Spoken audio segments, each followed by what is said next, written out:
देवादिदेव 1008 श्री भगवान महावीर स्वामी की जय जय जय। अहिंसा परमो धर्म की जय जय जय। परम पूज्य आचार्य गुरुवर श्री विद्यासागर जी महाराज की जय जय जय। बोले परम पूज्य गुणायतन प्रणेता मुनिवर श्री प्रमाण सागर जी महाराज की जय जय जय। प्रेम और वात्सल्य हमारे जीवन का अंतरंग तत्व है।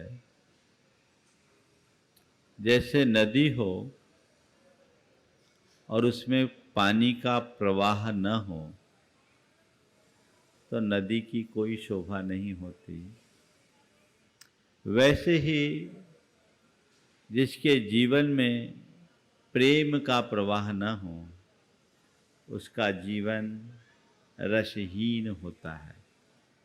अपने जीवन में सरसता और समरसता हम तभी उद्घाटित कर सकते हैं जब हमारे अंतरंग में प्रेम हो। कुरल काव्य में बहुत अच्छी बात लिखी, अस्तिहीनम यथा कीटम सूर्यो दहति तेजसा तथा दहति धर्मोपि धर्म शून्य निकीटकम प्रेम शून्य निकीटकम।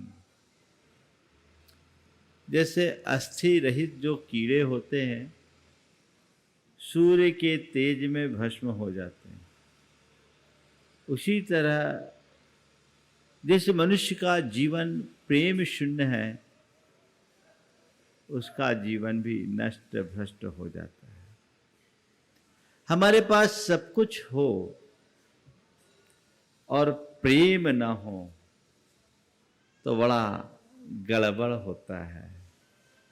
आचार्य कुंद ने हमें उसी प्रेम और वात्सल्य की भावना को बरकरार रखने के लिए मार्गदर्शन देते हुए कहा, जो कुणदिवच्छलतम तिन्हम साहून मोक्षमगम्मी तिन्हे साहून मोक्षमगम्मी सोवच्छल भाव जुदो सम्मादिठी मुने यब्बो। जो तीन साधुओं के प्रति अर्थात आचार्य, उपाध्याय और साधु और मोक्ष मार्ग के प्रति वात्सल्य भाव प्रेम भाव रखता है, वही वात्सल्य भाव से युक्त सम्यक दृष्टि मानना चाहिए। हमें देखना है हमारे हृदय की स्थिति क्या है, धर्म के प्रति मेरे मन में कितना लगाव और धर्मी के प्रति मेरे मन में कितना लगाव।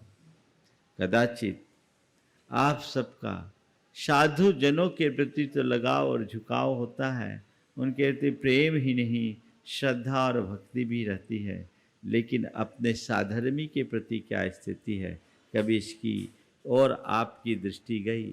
अपने सगे संबंधियों के प्रति आपकी क्या दृष्टि है, इसके प्रति आपकी कभी दृष्टि गई? यदि उस तरफ हमारा ध्यान है तो समझना हम अपने जीवन को सकारात्मक दिशा की ओर बढ़ा रहे हैं, और यदि उधर हमारी दृष्टि नहीं तो अभी हम बहुत पीछे हैं, बहुत पीछे हैं, बहुत पीछे हैं। आज के युग में सबसे बड़ी यदि कमी है तो इन्हीं मूल्यों की कमी है। हम उस संस्कृति में पले बढ़े लोग हैं जहाँ से वसुधैव कुटुंबकम का संदेश पूरे विश्व में अनुगुंजित हुआ, जहाँ प्रेम, आत्मीयता, सद्भाव, परस्परता और बंधुत्व जैसे उदात्त जीवन मूल्यों को सबसे महत्वपूर्ण स्थान दिया गया, जहाँ सहजीवन की एक बड़ी अच्छी परिपाटी रही, आज वह सब कुछ विखंडित होती सी दिख रही है। उस तरफ किसी की दृष्टि नहीं और वो दिनों दिन क्षीण होते जा रही है। सबके बीच रहते हुए व्यक्ति अपने आप को एकाकी और टूटा हुआ अनाथ सा महसूस करता है। आखिर इसकी वजह क्या है? पहले तो लोगों के घर थोड़े एक दूसरे से दूर भी रहते थे, पर लोग एक दूसरे के पास रहते थे।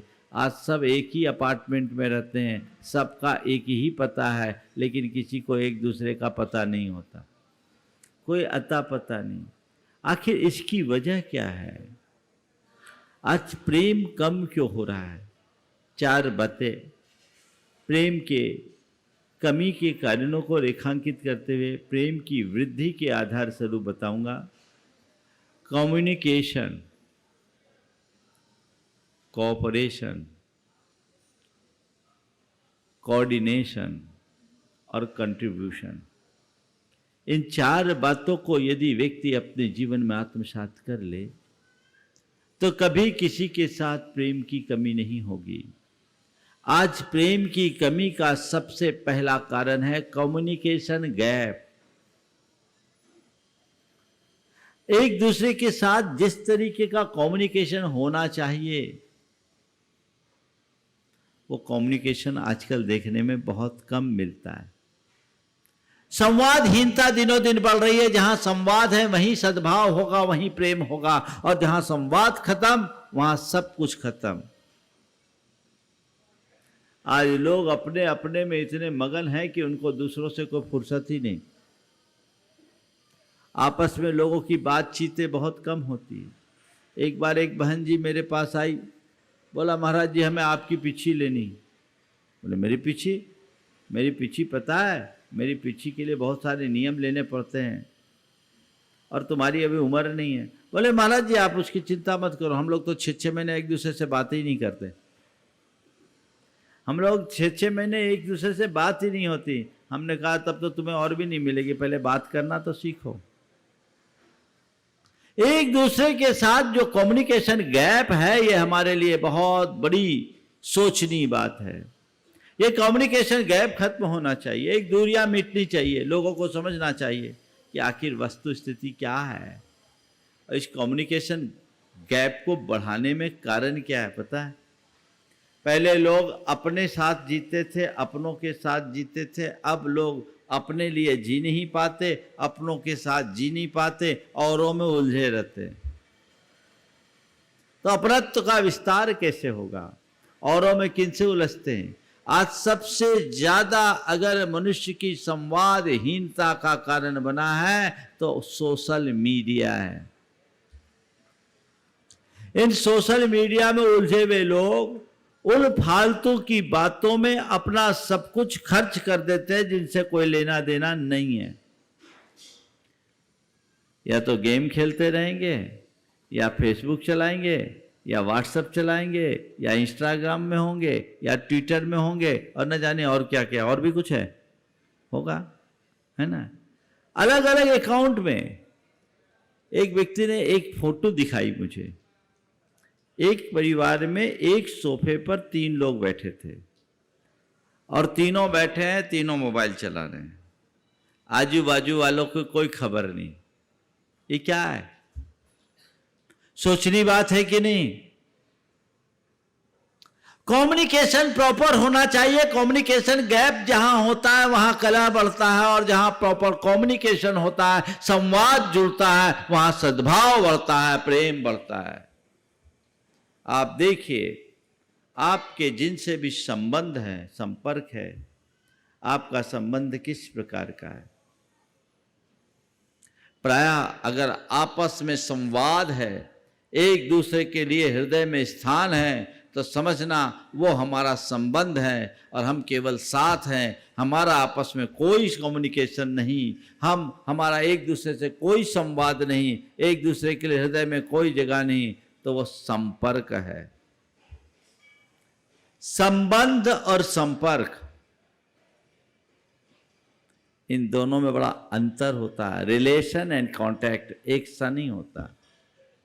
क्या अंतर है बताऊं? जहां हम फिजिकली मिले और मेंटली ना मिले वो कांटेक्ट है, और जहां हम फिजिकली मिले या ना मिले, मेंटली मिले रहें, समझ लेना वो रिलेशन है। उदाहरण देता हूं। दूध में पानी मिलाओ, पानी दूध में मिल जाता है, दूध पानी में मिल जाता है, दोनों एक दूसरे में घुल मिल जाते हैं, दो मिलकर एक हो जाते हैं, दो नहीं रहते। रोज का अनुभव है ना। और पानी को अगर तेल में यदि पानी मिलाओ तो क्या होता है? तेल अलग रह जाता है, पानी अलग रह जाता है। दोनों एक साथ है पर एक नहीं है। और दूध और पानी एक साथ ही नहीं, एक भी है। इसलिए दूध और पानी की तरह संबंध होता है और तेल और पानी की तरह संपर्क होता है। एक साथ रहो और एक न रहो तो समझना केवल संपर्क है, और एक साथ रहते हुए एक हो जाओ, एक मेक हो जाओ तो समझना संबंध है। समझ गए? हलवाई दूध को तपा रहा था, दूध में उफान आया। इसलिए उफान आया कि पानी जल रहा था। पानी आया दूध के पास, कहा मुझे मिला लो, मेरा कोई मोल नहीं, तुम मिला लोगे, अपना लोगे तो मेरी भी कीमत बढ़ जाएगी। दूध ने कहा जाओ, हम दोनों साथ रहेंगे। और पानी दूध की बात मानकर दूध में आ गया और दूध ने उसका स्वागत किया। दोनों घुल मिल कर रहने लगे। हलवाई दूध को तपा रहा था, अचानक तपाया तो दूध को लगा, रे जिसको मैंने शरण दी उसे तपाया जा रहा है, ये ठीक नहीं होगा, ये आग मेरे साथी को तपा रही है, मैं इसे अभी बुझा के छोड़ूंगा। और दूध उबल गया, दूध में उफान आने लगा। हलवाई की दृष्टि पड़ी, एक चुल्लू पानी दूध में डाला, कहा मेरा साथी सुरक्षित है। दूध का उबाल ठंडा हो गया, दूध का उबाल ठंडा हो गया। एक दिन पानी तेल के पास गया और कहा भाई तुम्हारा बड़ा मोल है, मुझे कोई पूछता नहीं, यदि मुझे थोड़ी जगह दे दोगे तो बड़ी कृपा होगी। तेल ने ऐंठ कर कहा तेरी कोई कीमत, तेरी कोई औकात की मेरे पास है, रहेगा? बोले चल आना है तो आ, मेरे पैरों के नीचे रहना पड़ेगा। बोले पाँव के तले ही सही, जगह मिल जाएगी, उसी में मैं कृतार्थ होऊंगा। पानी तेल में आया, तेल ऐंठ के उसके सिर पर बैठ गया। पानी तेल में आया और तेल ऐंठ कर उसके सिर पर बैठ गया। फिर क्या था? दिया जलाया, पानी नीचे पड़ा रहा, तेल जल गया। दिया जलाया, पानी नीचे पड़ा रहा, तेल जल गया। बात केवल इतनी सी है समझने की। आप देखिए आपकी स्थिति कैसी है, दूध और पानी की तरह या तेल और पानी की तरह। अगर दूध और पानी की तरह है तो समझना जीवन सकारात्मक दिशा की ओर बढ़ रहा है, और तेल और पानी की तरह है तो अभी हम नकारात्मक दिशा में हैं। संपर्क नहीं, संबंध होने चाहिए। एक साथ रहने में मजा नहीं है, एक मेक होकर रहने में मजा है। उसके लिए प्रॉपर कम्युनिकेशन होना चाहिए। पहले लोग कितने भी व्यस्त रहते थे, बैठ करके आपस में गपशप किया करते थे। अब तो लोगों को समय ही नहीं, आए तो टीवी ऑन हो गया या मोबाइल ऑन हो गया। और अब तो पहले तो थोड़े बहुत खाते पीते वक्त भी दो चार बातें हो जाती थी। अब वो लोग सब्जी के साथ भोजन नहीं कर, रोटी नहीं खाते, मोबाइल के साथ खाते। उस समय भी उनको कुछ नहीं, सामने वाले ने क्या बनाया क्या परोसा कुछ नहीं, कुछ बोल रहे हूँ हाँ, या तो टीवी देख रहे हैं, मोबाइल चला रहे और खा रहे। आखिर इसकी जरूरत क्या है? पहला संवाद उनसे रखो जिनके तुम साथ हो, बाकी संवाद बाद में। अपना कम्युनिकेशन निज से बनाओ और जिन्हें तुमने अपना बना रखा है उनसे बनाओ, फिर औरों से बनाओ, तब जीवन धन्य होगा। सच्चे अर्थों में देखा जाए तो खुद के साथ भी खुद का संवाद नहीं। लोगों को इतना समय ही नहीं कि खुद से भी बात कर सके, औरों की बात तो जाने दीजिए। अपाधापी ऐसी होड़ कि मत पूछो, भागम भाग, समय नहीं है, सब व्यस्त है, काम भी नहीं है, फिर भी समय नहीं है, रत्ती भर काम नहीं है, क्षण भर की फुर्सत नहीं। कैसे सुबह से शाम होती है पता ही नहीं, जिंदगी तमाम हो जाती, किसी को कुछ आता ही पता नहीं। ये भागम भाग आखिर किस लिए? ऐसी आपाधापी आखिर क्यों कर? मनुष्य को यहां बहुत समझने की जरूरत है। क्यों? कम्युनिकेशन प्रॉपर होना चाहिए, और जब आप एक दूसरे के साथ अपना संवाद बनाए रखेंगे तो सुख दुख की बातें होगी, और यदि एक दूसरे के पीछे कोई मिसअंडरस्टैंडिंग होगी तो वो भी क्लियर होगी। गलत फहमी हमें एक दूसरे से दूर करती है और संवाद एक दूसरे के निकट लाता है। यदि किसी के प्रति तुम्हारे मन में कम्युनिकेशन गैप हुआ है, उसे पूरा करो, गैप मत रहने दो, खुल करके बातें करो, समझो, ये बहुत जरूरी है। आजकल घर परिवार में किसी को किसी से बात करने की फुर्सत नहीं। देखिए क्या स्थिति होती है। एक लड़की जो एक नॉन जैन लड़के के साथ विवाह करने के लिए उतारू हो गई, उसके पिताजी एक बड़े एडवोकेट थे। अपने शहर के लीडिंग प्रैक्टिशनर थे, बड़ा नाम था उनका। वो उसको लेकर मेरे पास आए, काफ़ी समय बाद आए और मेरे पास आकर अपना वकीली तर्क देकर कहा कि महाराज जी, इससे पूछो कि एक लड़के के साल भर के प्यार के पीछे हमारे 20 साल के प्यार को क्यों भुला दी? साल भर के प्यार के पीछे हमारे 20 साल के प्यार को क्यों भुला दी? उस लड़की ने जो जवाब दिया वो हमें अंदर से हिला दिया। बोला महाराज जी, इनसे पूछो ये जानते कहाँ प्यार क्या होता है?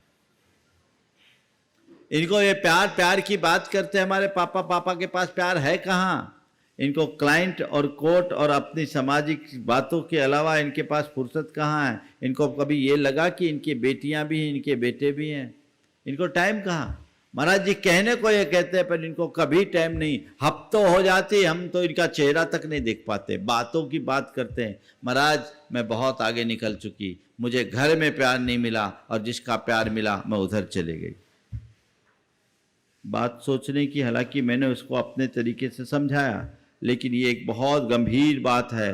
जब माँ बाप अपने बच्चों के लिए प्रॉपर समय नहीं देते, माँ बाप का अपने बच्चों से ठीक तरीके से संवाद नहीं जुड़ता, तो बच्चों का फिर कहीं और कनेक्शन जुड़ जाता है और वो बहुत खतरनाक बन जाता है। इसलिए प्रेम की नींव डाले रखना चाहते हैं तो कम्युनिकेशन को प्रॉपर बना करके रखिए, उसमें कोई कमी मत होने दीजिए। आजकल तो क्या करे, हर किसी में कम्युनिकेशन गए, पति पत्नी में बातचीत नहीं, भाई भाई में बातचीत नहीं, पिता पुत्र में बातचीत नहीं, तो आखिर जीवन कैसे चलेगा? आप लोगों में क्या होती, पहले बकबक होती है फिर मौन हो जाते हैं, है ना? माने पहले झगड़ते हो फिर दूरी कर लेते हो। ये चीज ठीक नहीं है, ना बकबक हो ना मौन। सही संवाद अपने जीवन में बने रहना चाहिए और ठीक रीति से संवाद बनाकर रखेंगे तो वो हमारे जीवन की एक स्थायी उपलब्धि का आधार बनेगा और हमें उस तरफ तत्परता से लग जाना चाहिए। वही हमारे जीवनोत्कर्ष का आधार है। तो पहली बात कम्युनिकेशन, दूसरी बात कोऑर्डिनेशन, तालमेल, समन्वय, सामंजस्य। परिवार के 4 सदस्य, चारों में अगर आपस में कोऑर्डिनेशन है तो परिवार का स्वरूप कुछ और होगा। समाज में 100 लोग हैं और 100 लोगों का आपस में कोऑर्डिनेशन है तो उसका स्वरूप कुछ और होगा। और आपस में लोग रहें और कोऑर्डिनेशन ना हो तो मामला बड़ा गड़बड़ हो जाएगा। कल हमने सितार का उदाहरण दिया था। सितार में 7 तार होते हैं, 7 तार अलग अलग होते हैं, लेकिन जब उन पर उंगली चढ़ाई जाती है तो वो सब संवेद स्वर छोड़ते हैं। क्यों? उनका इंटरनल कोऑर्डिनेशन है, कोऑर्डिनेशन है। हर घर में हर व्यक्ति के अलग अलग विचार हैं, हो सकता है, लेकिन विचार भिन्नता के बाद वैचारिक टकराव नहीं होना चाहिए। वैचारिक टकराव से बचने का पूर्ण प्रयास करना चाहिए। सब मिलजुल करके रहे, हिल मिल कर रहे, सबका एक दूसरे के साथ कोऑर्डिनेशन हो तो जीवन का मजा ही कुछ और होता है। एक सज्जन ने बताया, बोले महाराज जी परिवार में कोऑर्डिनेशन कैसा होना चाहिए। हमने देखा एक सज्जन के यहाँ अचानक बोले हम लोग आ गए और घूम घाम के आए, भटक गए थे, महाराज के दर्शन के निमित्त से निकले थे, लोकेशन मिली नहीं थी, सुबह से शाम तक भटके। हमारी साथ की बात बता रहा हूँ। और लोग आए और शाम को 5 बज गए, दिसंबर का महीना था, 5:30 पे अंधेरा हो जाता। अब वो लोग आए, हम लोगों के साथ चले और चलते चलते जय जयकार करते हुए पहुंच गए। एक छोटे से गांव में हम लोगों को रुकना था और रुकने का भी क्या कहानी था। हम लोगों को जहाँ जाना था वो 6 किलोमीटर दूर निकल गया। हम लोगों ने देखा 5 बज रहे हैं, यहाँ से 6 किलोमीटर दूर है, अब पहुँच पाना संभव नहीं है, बीच जंगल में कहीं नहीं रह पाएंगे। लोगों ने कहा महाराज जी यहाँ से 1.5 किलोमीटर दूर एक गांव है, वहाँ 4 घर के लोग हैं, आप वहाँ चलें, वहाँ रात रुक लेते हैं, सवेरे निकल जाएंगे। हम लोग उस तरफ की तरफ रुक कर लिए। लोग आ गए, पूरी बस थी, विदिशा की बस थी। और आए, सब हम लोग साथ जय जयकार करके चले गए। हम लोग उस गांव में पहुंचे, लोगों ने स्वागत किया और देखा एक साथ 40-45 लोग आ गए हैं और शाम के भोजन की व्यवस्था करनी है, कैसे करें क्या।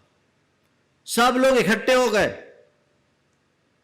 आजू बाजू के जितने भी थे सारे सदस्य, एक ही परिवार के 4 घर थे, चारों घर के लोग इकट्ठे हो गए और इकट्ठे होकर फटाफट फटाफट सब काम कर लिए और लोगों को 15 मिनट में भोजन करा दिया। 15 मिनट में भोजन करा दिया। उस समय हृदय मोहन जैन भी थे। उन्होंने मुझसे आके कहा, महाराज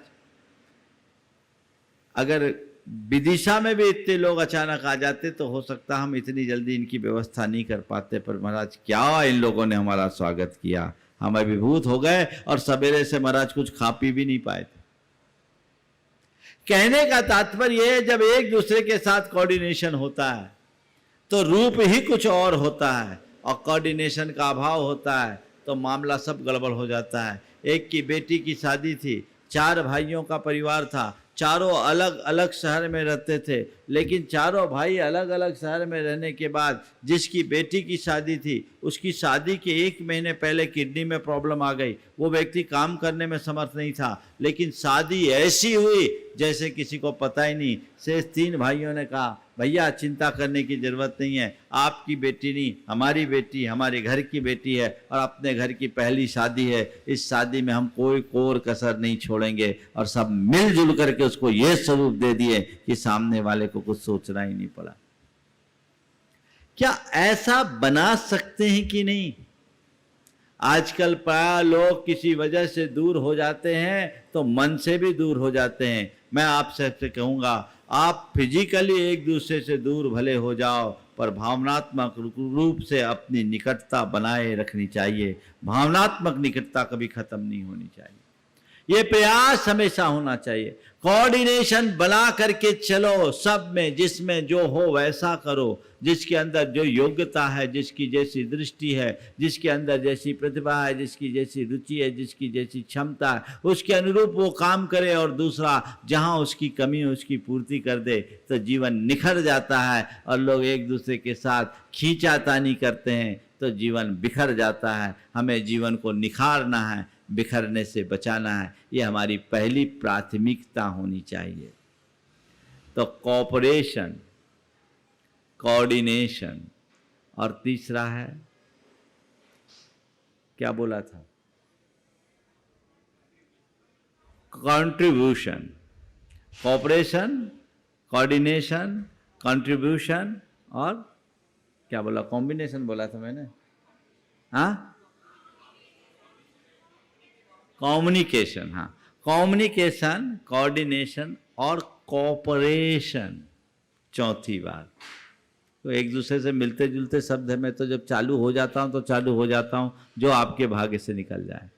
कोऑपरेशन, एक दूसरे को सहयोग, सहयोग में कभी कमी नहीं होना चाहिए। जहां जब जिसको जैसी जरूरत पड़े सहयोग दो। परिवार में यदि किसी को जरूरत है तो सहयोग के लिए खड़े रहो, समाज में यदि किसी को जरूरत है तो उसके लिए खड़े रहो, तब तुम कुछ अच्छा कर पाओगे। जहां सहयोग देने की परिपाटी होती है वहां सतत उन्नति होती है, और जहां सहयोग की परिपाटी नहीं होती उनका निश्चित पतन होता है। सहयोग देने की तत्परता अपने अंदर हुई है, हमें एक दूसरे का सहयोगी होना चाहिए। देखिए सहयोग का क्या असर होता है। एक सज्जन मेरे पास आए, सहयोग की भावना आप सुनकर के अभिभूत हो जाओगे। पति पत्नी दोनों आए, 48 वर्ष की उम्र थी पति की, 46 वर्ष की उम्र थी पत्नी की। दोनों ने आकर कहा, महाराज हम लोगों ने विचार किया है, हमें आप ब्रह्मचर्य व्रत दे दें, आजीवन ब्रह्मचर्य व्रत। दोनों लोग आजीवन ब्रह्मचर्य व्रत लेने की भावना लेकर आए। मैंने कहा बहुत अच्छी बात है, पर ये एकाएक ऐसी भावना क्यों हो गई? तो बताया उसके छोटे भाई की 42 वर्ष की उम्र में मृत्यु हो गई थी। 42 वर्ष की उम्र में छोटे भाई की मृत्यु हो गई, और उसकी 39 वर्ष की जो बहू थी वो विडो होने के कारण उसने ब्रह्मचर्य व्रत ले लिया। तो एक दिन धर्मपत्नी ने मुझसे कहा, महाराज जी धर्मपत्नी ने मुझसे कहा कि देखिए आज हमारी छोटी बहन अपने पति के अभाव में ब्रह्मचर्य ले रही हैं। वो 39 वर्ष की उम्र में ब्रह्मचर्य ले रहे हैं, आप 48 और हम 46 वर्ष के हो गए, हमें भी ब्रह्मचर्य ले करके उनका सहयोग करना चाहिए। महाराज आप ब्रह्मचर्य दीजिए, हम ब्रह्मचर्य व्रत लेकर अपने जीवन को आगे बढ़ाएं। सहयोग की वृत्ति हमेशा बनाकर रखना चाहिए, ये भी एक दृष्टिकोण है। लोग तो अपने और अपनों तक ही सीमित रहते हैं, और उस व्यक्ति ने न केवल अपने छोटे भाई की बहू अपितु उनके बच्चों को भी इस तरीके से संभाला जो समाज में एक मिसाल है। सहयोग होना चाहिए, जहाँ सहयोग होता है वहाँ प्रेम अपने आप बनता है। एक व्यक्ति है मेरे संपर्क में, जिन दो भाई दोनों अलग अलग शहरों में रहते हैं। छोटा भाई का व्यापार थोड़ा कमज़ोर था, कमज़ोर क्या एक प्रकार से फेल्योर ही था, और बड़ा भाई जो अपने पैतृक निवास में रहता था उसका कारोबार बहुत बड़ा था। छोटे भाई की बेटी के संबंध की बात आई, सहयोग कैसा होना चाहिए वो मैं बताता हूँ आपको। छोटे भाई की बेटी के संबंध की बात आई, बड़े भाई ने प्रपोजल रखा तो उसने कहा भैया जिस घर की आप बात कर रहे हो वो हमारी औकात से बाहर है, हम इतना खर्चा कैसे कर पाएंगे, इसलिए हमने बात चलाना उचित नहीं समझा। बड़े भाई ने कहा अरे तो इसे क्यों चिंता करता है, इसकी तू क्यों चिंता करता है, तेरी बेटी मेरी बेटी नहीं है क्या? मैंने कभी तेरी बेटी को केवल तेरी बेटी नहीं माना, मेरी बेटी नहीं है, मैंने हमेशा उसे एक बेटी के रूप में देखा है। बस मैं तुझसे कुछ नहीं कहता, तू जा और एक बार देख तुझे लड़का पसंद है या नहीं, घर या वर पसंद, घर और वर पसंद है या नहीं, बाकी सब काम मेरा है, तुझे कोई चिंता करने की जरूरत नहीं। बाकी सारा काम मेरा है, तुझे चिंता करने की कोई जरूरत नहीं। अब क्या था, बड़ा भाई और इतना बड़ा संबल, कहा ठीक है भैया आप जो कहते हो मैं करता हूँ, लेकिन मेरे पास मेरी पोजीशन आपको पता है। बोले तेरे को कुछ मत देखना, तुझे कुछ नहीं देखना, मैं हूँ ना, मैं संभालूंगा। उनने देखा, वो संबंध तय हुआ और उस व्यक्ति ने 15 दिन पहले घर से बाहर जाकर उसने पूरा कारोबार, पूरा विवाह का कार्यक्रम संभाला और आलीशान तरीके से विवाह के कार्य को संपन्न किया। उसके भाई और उसकी धर्मपत्नी उससे अभिभूत हो गए। ये कार्यक्रम चला और आपको बताऊं 6 महीने 8 महीने बाद बड़े भाई की धर्मपत्नी को कुछ लंग्स में प्रॉब्लम हुई और बीमारियां हुई। उसे इलाज कराने के लिए उसी महानगर में जाना था जहां वो रहता था। वो गई और वहां उसके भाई और बहू ने जो देवरानी ने जो सेवा की उसने अभिभूत कर दिया। उसने कहा महाराज जी हम आज जानते हैं कि सेवा का फल क्या होता है। जब हमारे पति इसमें खर्चा कर रहे थे तो मुझे कष्ट होता था कि ये व्यर्थ में क्यों कर रहे हैं, उनके लिए इतना खर्च करने की क्या ज़रूरत, अपने भी तो बच्चे हैं। पर आज मुझे लगता है ये जो हमने किया ये बहुत कम किया, जो हमें मिला है वो करोड़ों खर्च करके भी नहीं पाया जा सकता। ये कोई किस्से नहीं है, जीवन के यथार्थ हैं। हमें ऐसा उदाहरण प्रस्तुत करना चाहिए, जरूरत हो कोऑपरेशन करो, एक दूसरे को कोऑपरेट करो। वो किसी भी रूप में हो सकता है।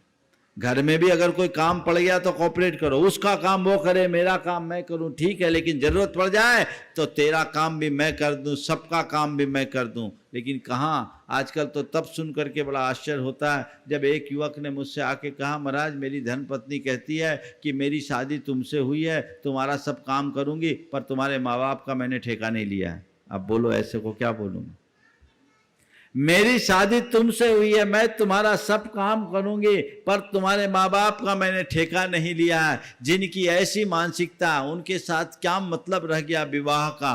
विवाह तो हमारे परिवार और समाज की धुरी है जिसके बल पर सहजीवन और परस्परता जैसे मूल्यों को आगे बढ़ाया जा सकता है। जब वही खंडित हो जाएगा तो बचेगा क्या। ये बिगड़ती हुई सोच का विकृत परिणाम है। इसके प्रति हमें बहुत बहुत गंभीरता से सोचना चाहिए और उसी अनुरूप अपने जीवन को आगे बढ़ाना चाहिए।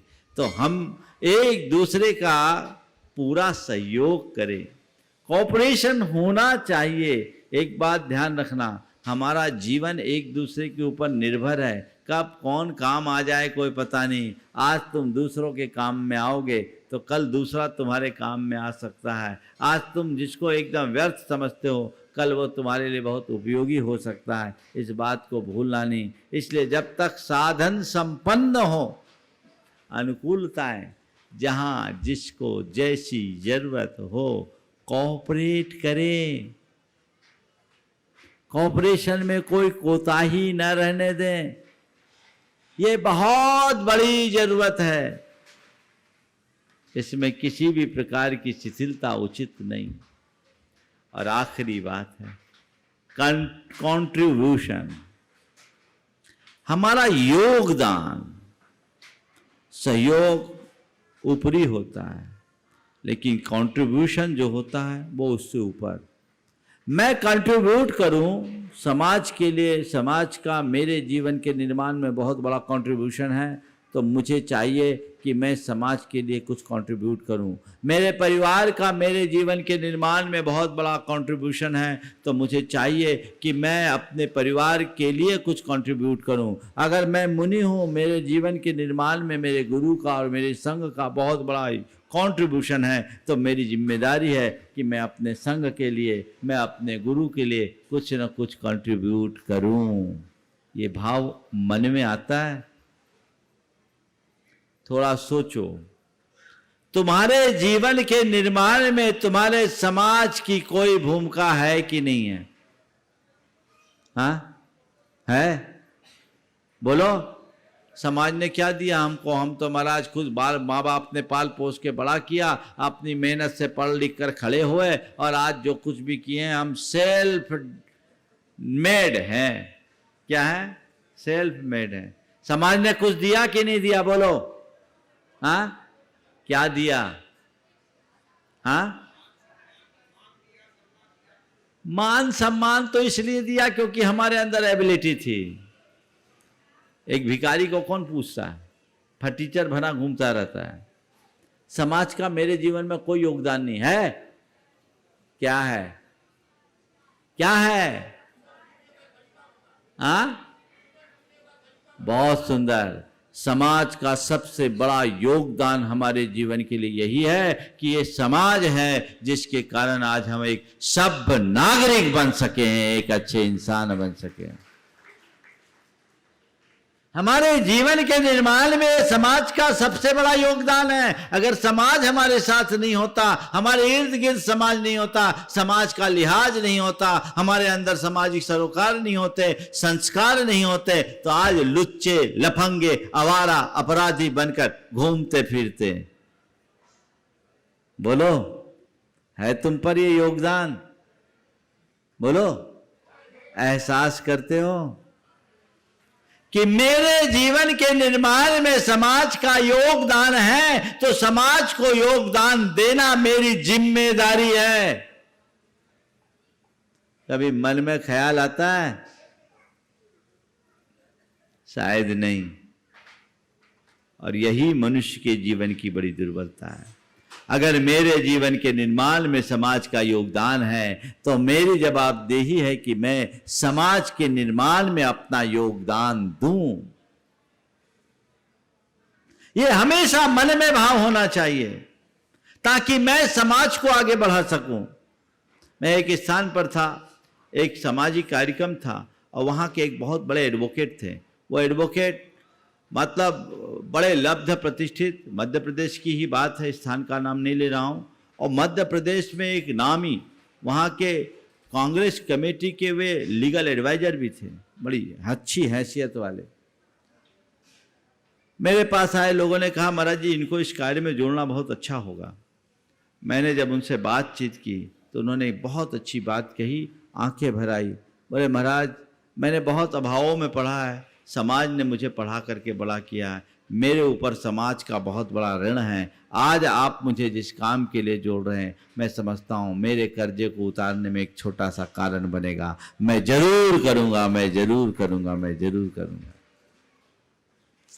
ये मन में भाव होना चाहिए। कंट्रीब्यूशन मुझे देना है। आप कंट्रीब्यूशन लेने के लिए तो आगे हैं, उसको मुझे कंट्रीब्यूट करना चाहिए। मुझे क्या कंट्रीब्यूट करना ये भी तो देखो। मेरे जीवन के निर्माण में मेरे परिवार का बहुत बड़ा योगदान है कि नहीं है? सबसे बड़ा योगदान माँ बाप का है, जिन्होंने तुम्हें जन्म दिया, जीवन दिया, संस्कार दिया। आज जो कुछ भी हो तुम, वो माँ बाप के कृपा के प्रसाद से हो। मानते हो? मानते हो? मेरे शरीर के मेरे शरीर का एक एक बूंद खून मेरे माँ बाप की कृपा का प्रसाद है। मानते हो? तो मेरे माँ बाप ने मेरे जीवन में इतना बड़ा उपकार किया, उनका इतना बड़ा कंट्रीब्यूशन है। हालांकि माँ बाप कभी नहीं कहते कि मैंने तेरे उपकार किया, पर यह एहसास हमें होना चाहिए हमने उनके लिए क्या दिया। क्या दिया? बुढ़ापे में धक्का, वृद्धाश्रम का मुख, क्या दिया? उपेक्षा, तिरस्कार, अपमान, अनादर। बोलो, कंट्रीब्यूशन होना चाहिए कि नहीं? और माँ बाप को क्या कंट्रीब्यूट करोगे? केवल उनके भरण पोषण की जिम्मेदारी नहीं। आजकल के माँ बाप इतने सक्षम हैं कि वो तुम्हारा अपने रिटायरमेंट के बाद भी उनका क्या, तुम्हारा भरण पोषण करने में समर्थ होते हैं। आज भी मैं बहुतों को जानता हूँ जो रिटायर होने के बाद भी अपने बच्चों को पैसा देते हैं।